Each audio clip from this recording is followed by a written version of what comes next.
Brisbane has heaps of skate parks, but not all of them are worth your time. From confusing layouts to cracked concrete and features that make no sense. I hit up 8 skate parks that left me seriously disappointed, so you don't have to. First up we have the Woolloongabba Bowl that resides in Raymond Park and Wellington Street in East Brisbane. Considering this is right across the river from the CBD, you'd think this would be a state-of-the-art park, but no. In Brisbane, we get this. This old skate park offers a very uninspired open bowl and seems to be only for anyone that's new to skateboarding. The bowl has had some maintenance and upgrades over the years and now has a slappy curb that could have been installed professionally or put there by local skaters. Due to its lack of transition, the bowl isn't so much a bowl as it is a U-shaped bank, as it's only around 2 foot. Thanks Brisbane, another amazing skate park. Next up we have Shan Street Park located in Stafford, which started construction in July 2021. Now I actually have mixed feelings about this one. On the one hand it's actually a terrible attempt at designing skate parks, but on the other hand it's actually a lot of fun. So this is Shan Street, and as you can see it's actually pretty sick. It has a pretty good 3-foot mini ramp at the top of the park. This rolls on to a recently added skate course of curved quarters, rolling ledges and bumps. It can be pretty fun to skate down this at speed if you get the whole park to yourself, but it's pretty clear the park was really just made for kids. As far as I'm aware, Barbaralla used to just be the small open dish with no coping.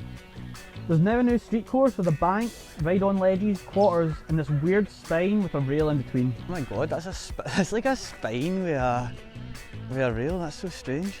Once again the idea is there, but the execution is shocking. It's not the worst I've seen, but I wouldn't recommend making any effort to check this one out. Definitely one of the more bizarre skate parks I've ever seen.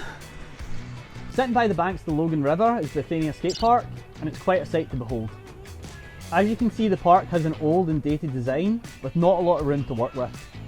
It starts off with a 5-foot bank which tapers off on each side of the park to flat. There is a small amount of transition at the bottom of each bank, but it's so minimal it really makes you wonder why they would bother. They did have a good idea of turning the quarter pipe into a love seat, but unfortunately it was poorly executed. In the middle of the flat is a 1-foot high fun box. At the bottom of the park in each corner is 3-sided banks with rails on top and smaller hips in between. I don't think you'd have much of an issue with crowds here, however it is so small that even a few skaters could make it feel full. It's also worth noting that there's a considerable amount of broken glass scattered around the park, so bring a brush if you absolutely must go. Plaisted Skatepark is in Brisbane's north side, and in first glance it actually looks like a rad park, but in closer inspection the problems become pretty clear. Apparently this park used to be good before the council had the good idea to resurface it, but as you can see, it sucks. So the old is like really crusted, it doesn't look very good for skateboarding, but then the new is smooth, but they basically went right over the transition and also pretty much right over the coping, so even the coping is like pretty unskateable. It seems like the only thing that's worth skating here now is the big bank at the bottom of the park. Sunnybank Bowl was built in the 90s and was once just a bowl, although it's been updated over the years and currently has a decent mini ramp. The mini ramp is much smoother than the original skate bowl, which has shown its age and predates conventional steel coping. The bowl doesn't have much transition and is actually more like a bank. It's kind of similar to Woolloongabba. The mini ramp is around 5 foot tall and is actually pretty good to skate, but I wouldn't be going out my way to visit this park. So as you can see, I've got in here and it's actually just started raining, which is not really an issue because this park looks shit. Mooroondu skate park was originally constructed in 2001, although it's had several minor changes and upgrades over the years. One of the additions to the skate park is the steel mini ramp, which is definitely the best part of this park in my opinion. It seems pretty smooth, but in closer inspection it could really use a resurface. The concrete section of the skate park features a tiny 1-foot mini ramp which is actually so small it's extremely hard to skate. Oh shit. A long ledge which is actually a pretty good height and seems to grind really well. There's also a bank to bank and a rail. If you wanted to have a good skate here, I'd recommend bringing a brush as there's plenty of debris falling from the trees and stones from the nearby dirt track. Down in Redland Bay is Seloutridge. This park was constructed in 2002 and is starting to show its age with really rough concrete and an outdated design.